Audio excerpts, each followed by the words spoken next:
చరిత్రలోనే మొట్టమొదటిసారిగా శిల్పి పేరు మీద ఉన్న ఆలయం.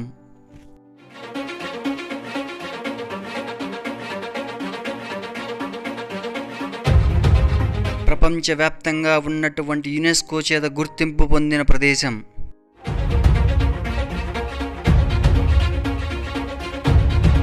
నీటిపై తేలేటటువంటి రాళ్ళు, ఆ రాళ్లకు ఉన్నటువంటి సూక్ష్మ రంధ్రాలు.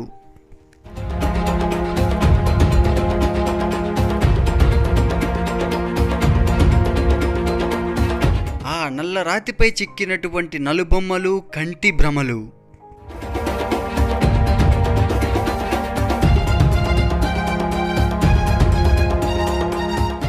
ఆ రాతిపై పలికే స్వరాలు, అలాగే కాంతి వెలుగులు.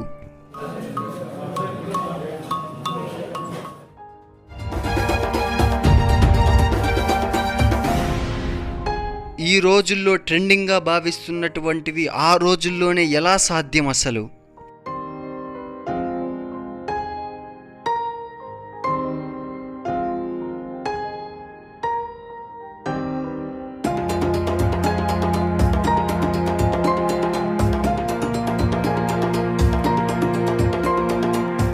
వీటన్నింటికీ దిష్టి తగలకుండా ఉండడం కోసం ఒక ప్రత్యేకమైన స్తంభము.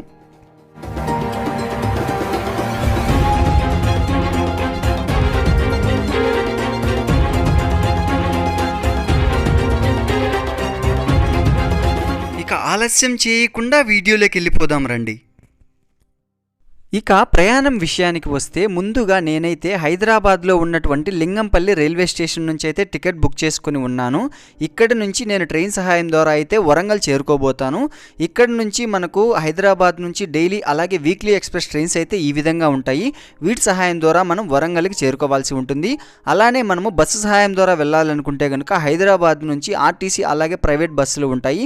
వీటి ద్వారా కూడా మనము టికెట్ బుక్ చేసుకుని వెళ్ళవచ్చు. ఇక నేను ఎప్పుడా వెయిట్ చేస్తున్న రైల్వే స్టేషన్లో ట్రైన్ అయితే వచ్చేసింది. ఇక ఇక్కడి నుంచి నేనైతే నేరుగా వరంగల్కి అయితే చేరుకోబోతున్నాను. ఇది Konark express train early morning అయితే స్టార్ట్ అవుతుంది. దీని సహాయం ద్వారా నేనైతే వెళ్ళబోతున్నాను. ఇది సికింద్రాబాద్ మీదుగా వెళ్తుంది. ఇక వరంగల్ విషయానికి వస్తే మనకు ఈ వరంగల్లో ముఖ్యంగా 2 రైల్వే స్టేషన్లు ఉన్నాయి. వాటిల్లో ఒకటి కాజీపేట్ జంక్షన్, ఇదే అది. ఇక ఇక్కడ నుంచి 15 to 20 మినిట్స్ ఆఫ్ జర్నీ చేశామంటే కనుక వరంగల్ రైల్వే స్టేషన్ అయితే ఈ విధంగా వస్తుంది. ఇక్కడనే నేనైతే దిగి ఇక్కడ ఉన్నటువంటి ప్రీపెయిడ్ ఏసీ వెయిటింగ్ హాల్లో 25 రూపీస్ పర్ అవర్, 1 గంట సేపు అయితే నేను 25 రూపీస్ అయితే పే చేసి ఈ విధంగా రిసిప్ట్ అయితే తీసుకొని ఇక్కడనే ఉన్నటువంటి ఏసీ వెయిటింగ్ హాల్లో ఉన్నటువంటి వాష్రూమ్లలో నేనైతే స్నానం చేసి బయట వచ్చాను. ఇదే railway station front side view. Warangal railway station అద్భుతంగా అయితే ఉంది, ఏ మాటకు ఆ మాట చెప్పాలి. ఇక ఇక్కడి నుంచి దాదాపుగా 7 కిలోమీటర్ల దూరంలో ఉన్నటువంటి హన్మకొండ బస్టాండ్కి అయితే ఆటో సహాయం ద్వారా ఈ విధంగా చేరుకున్నాను. ఇదే హన్మకొండలో ఉన్నటువంటి బస్సు అయితే. ఈ బస్సు సహాయం ద్వారా నేనైతే ములుగుకు ప్రయాణం కొనసాగించబోతున్నాను. ఇందుకు గాను 60 రూపాయలు ఇచ్చి ఈ విధంగా టికెట్ అయితే తీసుకున్నాను. ఇదే ఆ ములుగు బస్ స్టాప్ అయితే. ఇక ఇక్కడ దిగి ఇక్కడి నుంచి మరొక బస్సు ఎక్కి నేనైతే జంగల్పల్లికి ప్రయాణాన్ని కొనసాగించబోతున్నాను. మనము ఈ జంగల్పల్లికి వెళ్ళడానికి రెగ్యులర్గా బస్సులు ఉన్నాయి, అలాగే డైరెక్ట్ బస్సులు కూడా జంగల్పల్లికి ఉన్నాయి. ఇందుకు గాను మరొక ఎక్స్ట్రా 10 రూపాయలు అయితే టికెట్ అయితే ఛార్జ్ చేశారు.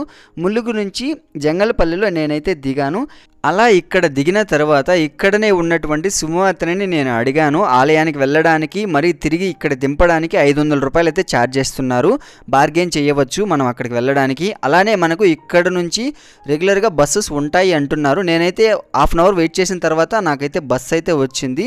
నేనైతే ఆలయం దగ్గర దిగాను. ఇదే ఆలయం ఎంట్రన్స్ అయితే. ఇక్కడికి రావడానికి ఆల్మోస్ట్ ఒక 20 మినిట్స్ అయితే పట్టింది. ఇదే ఆలయానికి వెళ్ళే మార్గము. ఇక్కడ నుంచి 1 కిలోమీటర్స్ డిస్టెన్స్ అయితే ఉంటుంది. ఎదురుగా కనిపించేదే మనకు ఆలయము. వెళ్దాము రండి.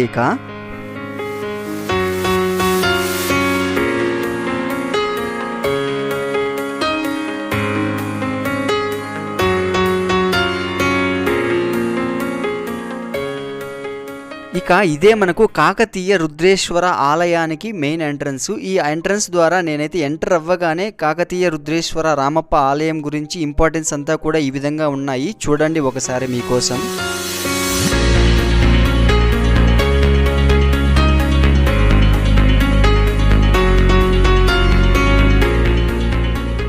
ఇక ఇక మరికొద్దిగా ముందుకు వచ్చాక ఇక్కడ ఉన్నటువంటి అద్భుతమైన వనంలో మనము పిల్లలతో ఫ్యామిలీతో వచ్చామంటే గనక అద్భుతంగా కొద్దిసేపు కాలక్షేపం చేయవచ్చు.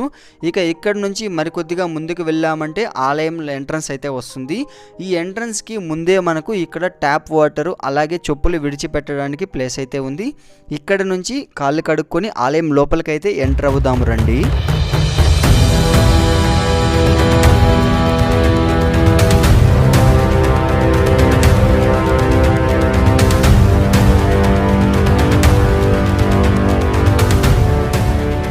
ఇక ఈ ఆలయ చరిత్ర నేపథ్యం గురించి వస్తే కాకతీయుల కాలంలో క్రీస్తు శకం 1173 నుంచి 1213 వరకు అంటే సుమారు 40 సంవత్సరాలు కష్టపడి ఈ ఆలయాన్ని అయితే నిర్మించారు. కాకతీయ సేనాధిపతి రేచర్ల రుద్రయ్య యుద్ధ విజయగాథకు గుర్తుగా ఈ ఆలయాన్ని అయితే నిర్మించినట్టుగా చరిత్రలు చెబుతున్నాయి. అదేవిధంగా శిల్పి పేరు మీద గుడి అనేది సాధారణంగా ఎక్కడా ఉండదు. అటువంటిది చరిత్రలోనే మొట్టమొదటిసారిగా రామప్ప అనే ప్రసిద్ధ శిల్పి పేరు మీదుగా ఈ ఆలయానికి పేరు వచ్చింది. ఈ ఆలయం యొక్క చరిత్ర మొత్తం లోపలికి వెళ్ళి తెలుసుకుందాము రండి. ఇక ఈ ఆలయం లోపల పైన ఉన్నటువంటి ప్యానెళ్లలో మొదటిగా త్రిపురాసుర సంహారం అనేది మనమైతే ఇక్కడ చూడవచ్చు. అంటే ఈ ప్యానెల్లో మధ్యలో ఒక రథం ఉంటుంది. దీనిపై పరమశివుడు నిలబడి ఉంటాడు. గుర్రం కాలి కింద ఒక రాక్షసుడు నలిగిపోతుంటాడు. అలాగే ఇరువైపుల గాలిలో తేలుతూ ఇద్దరు రాక్షసులు శివుడితో యుద్ధం చేస్తుంటారు. పరమశివుడు ఒక్క బాణంతోనే ఆ ముగ్గురిని హతమార్చుతాడు. ఆ ఘట్టమే ఇక్కడ చెక్కబడి ఉన్నది. అలాగే దీనితో పాటు విష్ణువు, భైరవుడు, సైనికులు, అలాగే మనకు గజాసురుడు, వినాయకుడు మరియు ఇంద్రుడు వంటి శిల్పాలు కూడా ఇక్కడ చూడవచ్చు. అలానే మనం ఇక్కడ చూడవచ్చు గాజుల డిజైన్లు సూక్ష్మ రంధ్రాలతో కూడిన పిల్లర్ని అయితే ఇక్కడ చూడవచ్చు. ఈ డిజైన్లు చూడండి, ఇవి నేటికి చీరల బార్డర్లు, దుస్తులపై కాపీ చేస్తున్న ఆధునిక ప్యాటర్న్లు ఇవి. ఈ గాజులు వంటివి చెక్కడంలో లోపల చాలా చిన్న రంధ్రాలు ఉండడం మనం ఇక్కడ చూడవచ్చు. ఈనాటి ఆధునిక యంత్రాలతో కూడా చెక్కపై ఇంత చిన్న రంధ్రాలు చేయడం దాదాపుగా అసాధ్యం. అలాంటిది ఎలాంటి మిషన్లు లేని సమయంలో కూడా చేతితోనే రాతిపై ఈ సూక్ష్మ రంధ్రాలను చెక్కడం అనేది మనం ఇక్కడ గమనించవచ్చు. అలానే ఇవి వరుసగా 13 రంధ్రాలు చెక్కబడి ఉంటాయి. అంటే 13 సంఖ్యకు ప్రత్యేకం ఉంది. పరమశివుడికి ప్రీతిప్రాతమైన త్రయోదశి మాస శివరాత్రి ప్రతి నెల వస్తుంది. అలాగే ఆంగ్ల క్యాలెండర్ ప్రకారం ఈ ఆలయం నిర్మాణం 13వ శతాబ్దంలో పూర్తయింది. అలానే ఇక గర్భాలయ ఎంట్రన్స్ దగ్గర గమనించామంటే గనక ఈ శిల్పం పేరిణి నృత్యం లేదా పేరిణి శివతాండవంను తెలియజేస్తుంది. ఇది కాకతీయుల సమర నృత్యం. అంటే ప్రస్తుతం తెలంగాణలో అధికారిక నృత్య రూపం ఇది. యుద్ధానికి వెళ్లే ముందు కాకతీయ సైనికులలో వీరత్వాన్ని, ఉత్సాహాన్ని, ధైర్యాన్ని నింపడం కోసం ఈ నృత్యాన్ని చేసేవారు. అలానే మధ్యలో నర్తకులు ఇరువైపులా వాయిద్యాలు వాయిస్తూ ఉంటారు. ఒకవైపు 30 మంది, అలాగే అటు సైడ్ మరొక 30 మంది విభిన్న రీతిలో చెక్కబడి ఉంటారు. కాకతీయుల కాలం తరువాత అంతరించిపోయిన ఈ నృత్య కళను 1983 నటరాజ రామకృష్ణ గారు ఈ దేవాలయ శిల్పాల ఆధారంగా మళ్ళీ పునరుద్ధరించారు. ఇక వీటి పక్కననే కింది భాగాన మనం ఒక వినూత్నమైన శిల్పం ఉంటుంది. చెట్టుపై నిలబడి వేణువు వాయిస్తున్న శ్రీకృష్ణుడు. అలాగే ఈ రాయికి ప్రత్యేకత ఏమిటంటే దీనిపైన తడితే సప్త స్వరాలు అంటే సంగీత స్వరాలు వినిపిస్తాయి. పక్కన ఉన్నటువంటి వేరే రాయి పైన తడితే ఈ శబ్దం రాదు. వేర్వేరు భాగాల్లో తడితే వేర్వేరు స్వరాలు ఉత్పత్తి అవుతాయి. కఠినమైన రాతి నుంచి సంగీత స్వరాలు రప్పించడం అప్పటిలో అద్భుతమైన ఇంజనీరింగ్ నైపుణ్యం అని చెప్పుకోవచ్చు.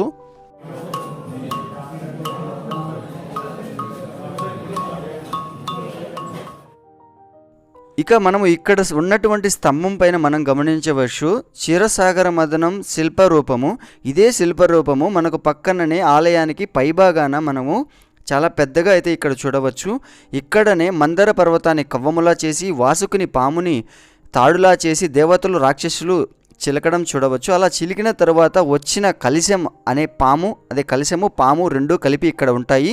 ఇక్కడనే పక్కనే మనకు విష్ణువు మనకు మోహిని అవతారం ఎత్తి అందరికీ అమృతం పంచడం, దేవతలకు అందరికీ అమృతమును పంచడం మనం ఇక్కడ గమనించవచ్చు. అలానే మనకు దీని పక్కననే మనం గమనించామంటే గనక కాస్త ముందుకు వెళ్తే రథంపై శ్రీకృష్ణుడు, సత్యభామ కలిసి నరకాసురుడితో యుద్ధం చేయడం వంటి శిల్పం అయితే ఉంటుంది. ఇదే దీపావళి కథగా చెప్పుకుంటున్నాము. అలాగే మధ్యలో నాట్య మండపం పైభాగాన మనము నటరాజస్వామిని కూడా గమనించవచ్చు. అది కూడా చూద్దాము, చూడండి.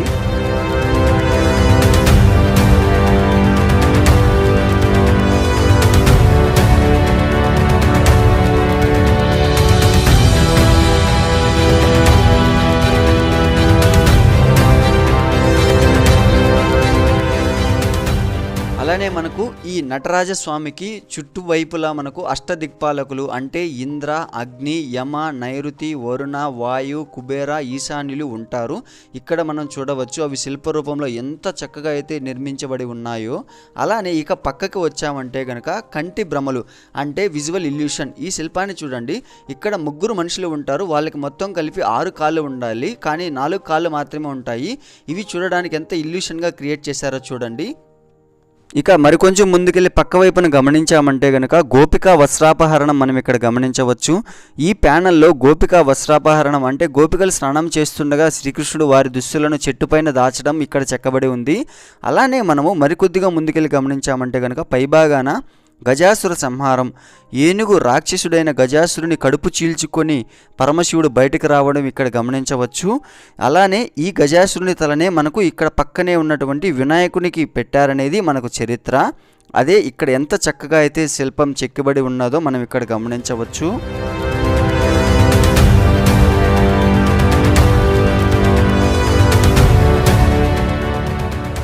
అలానే దీనికి పక్కననే మనం ఇక్కడ గమనించవచ్చు సర్వదేవతలు, ఆ దేవతలకు ఉన్నటువంటి వాహనాలు అన్నీ కూడా ఇక్కడ ఎంత చక్కగా అయితే నిర్మించబడి ఉన్నాయో గమనించవచ్చు. ఆ దేవతలకు ఆ వాహనాలు ఇక్కడ చిన్న రూపంలో ఎంత సూక్ష్మంగా చెక్కబడి ఉన్నారో గమనించవచ్చు. అలానే ఇక మనకు పక్కన గమనించామంటే కనుక ఇక్కడ చూడండి, స్తంభం పైన రిఫ్లెక్షన్ అంటే గర్భగుడిలో సహజ కాంతి వెలుగు అనేది నార్మల్గా ఉంటుంది. ఏ టైంలో అయినా మనకు మినిమం లైటింగ్ అయితే ఉంటుందనేసి ఇక్కడ చరిత్ర. చూడండి, ప్రతి స్తంభానికి ఇక్కడ లైట్ వేస్తే మనకు అక్కడ రిఫ్లెక్షన్ వస్తుంది. అదేవిధంగా ఇక్కడ పిల్లర్ల పైన పడ్డ లైటింగు నేరుగా గర్భాలయంలో లైటింగ్ పడుతుందనేసి ఇక్కడ చరిత్ర అనేది స్పష్టంగా కనిపిస్తోంది. ఇక్కడ చెప్పుకోదగ్గ మరొకటి దిష్టి స్తంభం. ఇక్కడ 4 రాతి స్తంభాలను గమనించండి. 3 పైన అద్భుతమైన చెక్కడాలు అయితే గమనించవచ్చు, కానీ ఈ ఒక్కదానిపైన మాత్రం ప్లెయిన్గా ఉంటుంది, అసలేమీ ఉండదు. దేవాలయ సౌందర్యానికి ఎలాంటి దిష్టి తగలకుండా ఉండేందుకు శిల్పులు ఈ లోపాన్ని పెట్టారు. శిల్పులకు చెక్కడం రాక వదిలేశారని నిరూపించుకోవడానికి ఆ వదిలేసిన డిజైన్ కింది భాగంలో విడిగా చెక్కించారని చూపించవచ్చు. ఈ స్తంభానికి వెనుక నుండి చూస్తే మనకు శంఖం ఆకారంలో కనిపిస్తుంది. అలానే ఈ ఆలయానికి కుడివైపున కామేశ్వర ఆలయం అయితే ఉండేది. ఆ ఆలయం 17వ శతాబ్దంలో వచ్చిన భూకంపం వల్ల కూలిపోయింది. కానీ రామప్ప ఆలయానికి కాకతీయుల ఆలయము సౌండ్ బాక్స్ టెక్నాలజీ అంటే శాండ్ బాక్స్ టెక్నాలజీ ద్వారా వాడారు. పునాదిని 2 నుంచి 3 మీటర్ల లోతు తవ్వి అందులో ఇసుక, గ్రానైట్ పొడి, కొబ్బరి పీచు, బెల్లం మిశ్రమాన్ని నింపి దానిపైన నిర్మించారు. భూకంపాలు వచ్చినప్పుడు ఈ ఇసుక ప్రకంపనలు పీల్చుకొని షాక్ అబ్జార్బ్స్గా పనిచేస్తుంది, భవనం కూలిపోకుండా కాపాడుతుంది. ఇక్కడ చూడవచ్చు. అయినా కూడా మనకు వచ్చిన భూకంపాల వల్ల చూడండి ఇక్కడ రాతి స్తంభాలన్నవి ఎలా చిదిమిపోయాయో, అంటే విరిగి అక్కడ ఉన్నటువంటి స్తంభం చూడండి ఎంత కిందికైతే ఆల్మోస్ట్ 1.5 ఫీట్ వరకు అయితే కిందికి వెళ్ళిపోయింది. ఇక్కడ రైట్ సైడ్ గమనించామంటే కనుక ఇక్కడ కూడా పైన ఉండాల్సిన పిల్లర్ కాస్త 6 అడుగు కిందికి వెళ్ళిపోయింది. ఇలా శాండ్ బాక్స్ టెక్నాలజీతో కట్టిన ఆలయంని ఇలా చెదిగిపోవడం అనేది మనం ఇక్కడ గమనించవచ్చు.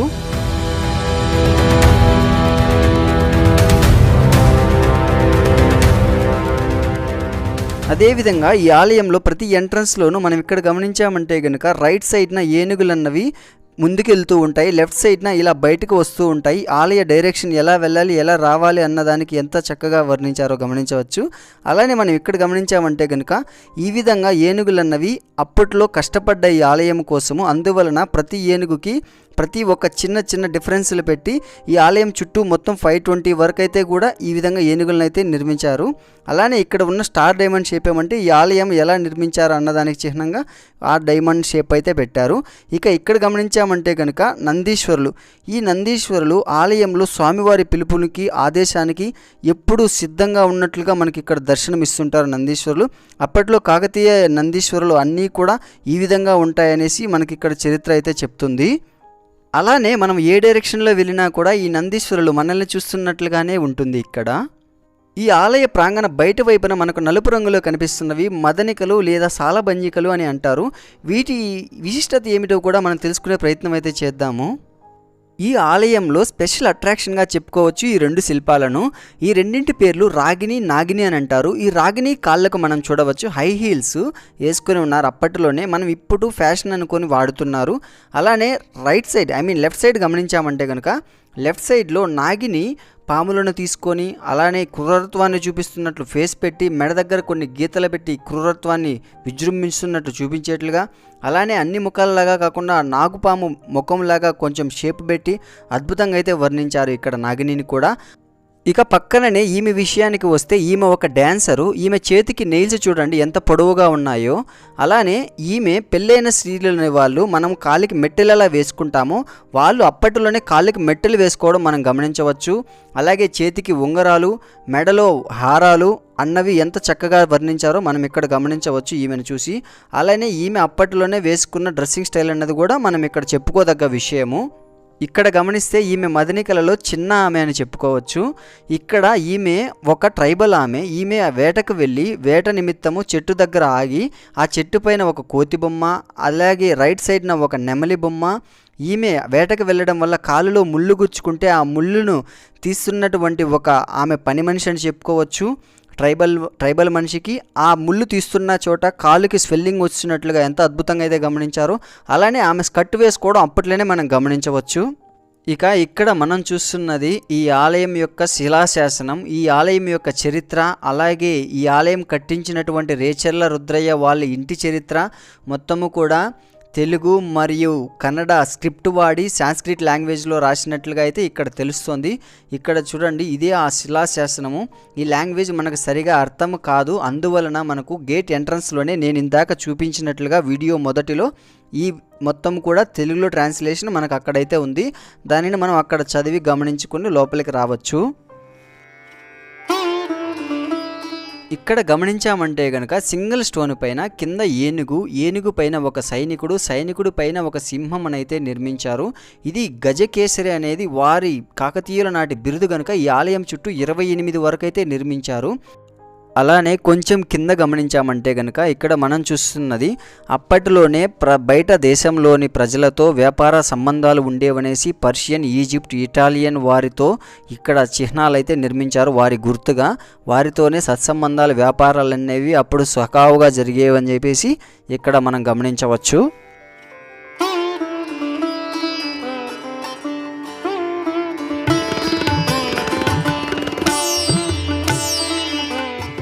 ఇప్పుడైతే క్రెయిన్స్ ఉన్నాయి కానీ అప్పట్లో క్రెయిన్స్ లేనందువల్ల వాటికి గుర్తుగా అప్పట్లో కష్టపడింది ఏనుగులే కనుక వాటికి గుర్తుగా ఈ ఆలయం చుట్టూ ఏనుగులనైతే నిర్మించారు. అలాగే ఇక్కడ గమనించామంటే కనుక వీరు కూడా డాన్సర్లే. వీరి కాలికి చూడవచ్చు నీ క్యాప్స్ అయితే మనం గమనించవచ్చు. అలాగే చేతికి గోర్లను పొడవుగా గమనించవచ్చు.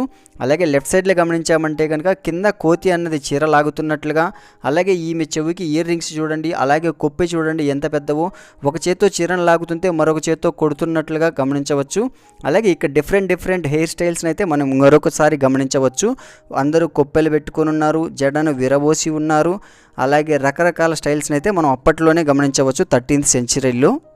ఇక ఇక్కడ గమనించామంటే కనుక ఈ ఒక్క మదనికకు మాత్రమే ఎటువంటి డ్యామేజ్ ఉండదు. అలాగే ఈ మదనిక పక్కనే మరొక మదనిక ఉంటుంది. ఈ రెండూ కూడా డాన్సర్లు వీళ్ళైతే. అలానే ఇది ఎందుకు చెప్పాల్సి వస్తుంది అంటే అప్పటిలో కాకతీయ రాజులలో చివరి రాజు అయినటువంటి ప్రతాపరుద్రుడిని మహమ్మద్ తుగ్లక్ ఓడించినందువలన దీని ప్రతీకారం కోసము ఇక్కడికి వచ్చి ప్రతి విగ్రహానికి ఏదో ఒక చిన్న లోపం డ్యామేజ్ అయితే చేసి వెళ్ళారు. ఇక్కడ గమనించవచ్చు ప్రతి చిన్న విగ్రహాలకు కూడా ముక్కులు డ్యామేజ్ చేయము, అలాగే తొండము డ్యామేజ్ చేయడము, ఇలా చిన్న మైన్యూర్ డ్యామేజ్లు అయితే పక్కా చేసి అయితే వెళ్ళారు. అలానే వీళ్ళు చూడండి ఆర్కియాలజికల్ డిపార్ట్మెంట్ వారు రీసెంట్గా జరిగిన చిన్న రిపేర్ల కోసం నిర్మించారు. ఈ ఆలయానికి పక్కననే మనకు లెఫ్ట్ సైడ్లో నమూనా ఆలయం అయితే నిర్మించారు. ఈ నమూనా ఆలయం అన్నది తేలికపాటి ఇటుకలతో నిర్మించారు. చూడండి ఇవి నీటిలో తేలుతాయి. అలానే ఈ ఆలయానికి అలాగే ప్రధాన ఆలయానికి పైన ఉన్నవి కూడా ఈ నీటిలో తేలే ఇటుకలతోనే తయారు చేశారు. ఈ ఇటుకలను ఒక యూనివర్సిటీ వాళ్ళు తీసుకుని వెళ్ళి ప్రయత్నించి రెడీ చేద్దామని చెప్పేసి ప్రయత్నించగా అది సక్సెస్ఫుల్గా కాలేదు. అదీకాక అవి నీటిలో మునిగిపోతున్నాయి. ఒక 2-3 డేస్ తర్వాత అయినా మునిగిపోవడం అయితే జరిగింది. ఇది అప్పట్లో ఎలా నిర్మించారో ఇది ఒక గుట్టురట్టు రహస్యం అని చెప్పుకోవచ్చు. ఇది నమూనా ఆలయము. ఈ నమూనా ఆలయం లోపలికి వెళ్ళి కావాలంటే కూడా మనం దర్శనం అయితే చేసుకుందాము రండి, చూపిస్తాను మీకోసం.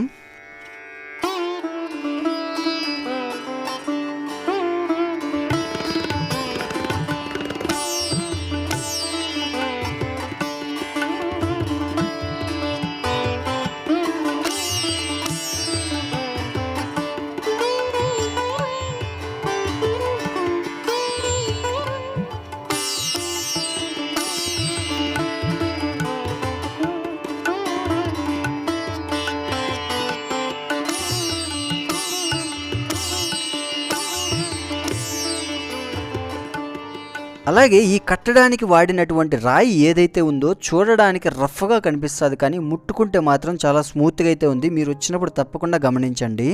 ఇక మన ఈ 8 దశాబ్దాల నాటి ప్రాచీన కట్టడమైన మన ఈ ఆలయానికి వారసత్వ హోదా గుర్తింపునకు ముఖ్యంగా 3 అంశాలు ఆధారంగా చేసుకొని కేంద్ర ప్రభుత్వం ఈ ఆలయాన్ని యునెస్కోకు నామినేట్ చేయడం జరిగింది.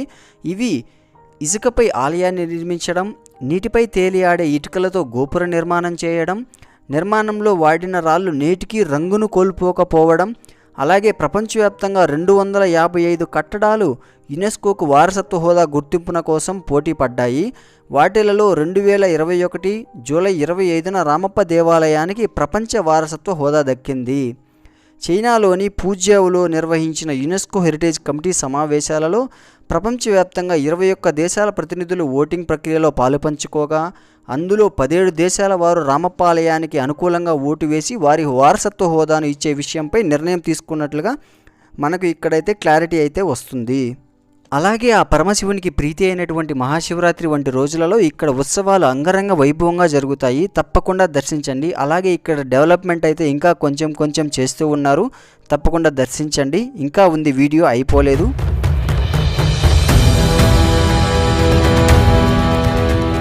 రామప్ప టెంపుల్ని అయితే ఇప్పుడు మనం దర్శనం అయితే పూర్తయింది. చాలా అద్భుతంగా అయితే ఉంది. గైడ్ తీసుకున్నాను, మంచిగా ఎక్స్ప్లెనేషన్ అయితే ఇచ్చారు. 300, 400 అలా అయితే ఛార్జ్ చేస్తున్నారు. కొంచెం మాట్లాడి తీసుకోవచ్చు, ప్రాబ్లం అయితే లేదు. ఇలా దర్శనం అయితే పూర్తయింది. చాలా అద్భుతంగా అయితే ఉంది టెంపుల్. ఒక్కొక్క స్టోరీ, ఒక్కొక్క ఐకానిక్ అన్నట్లుగా కనిపిస్తుంది. ఒక్కొక్క శిలా విగ్రహాలు చాలా అద్భుతంగా అయితే ఉంది.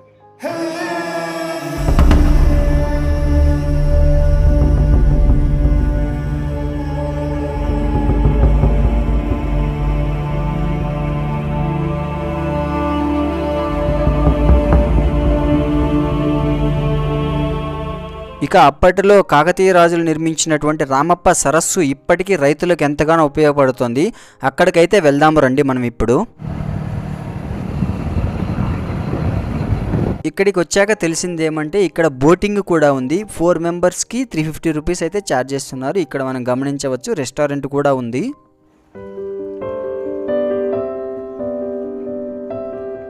అలా రామప్ప ఆలయాన్ని దర్శించుకున్న తర్వాత మనం 1 కిలోమీటర్ డిస్టెన్స్ ఇంకొద్దిగా ముందుకు వచ్చామంటే కనుక ఇలా మనకు బోటింగ్ అయితే ఉంటుంది. చిన్నపిల్లలు ఎవరైనా ఫ్యామిలీతో వచ్చారంటే కనుక ఎంజాయ్ చేయవచ్చు ఇక్కడ. ఇది అండి ములుగు డిస్టిక్, వరంగల్ డివిజన్, తెలంగాణ స్టేట్లో ఉన్నటువంటి రామప్ప రుద్రేశ్వర ఆలయం యొక్క చరిత్ర, విశేషం, ఇక్కడ చూడాల్సినటువంటి ప్రదేశం యొక్క వివరాలు అయితే మీకు అందించడం జరిగింది. ఈ వీడియో కనుక మీకు నచ్చినట్లయితే లైక్ చేసి, షేర్ చేసి, సబ్స్క్రైబ్ చేయడం మర్చిపోకండి. ఓం నమః శివాయ.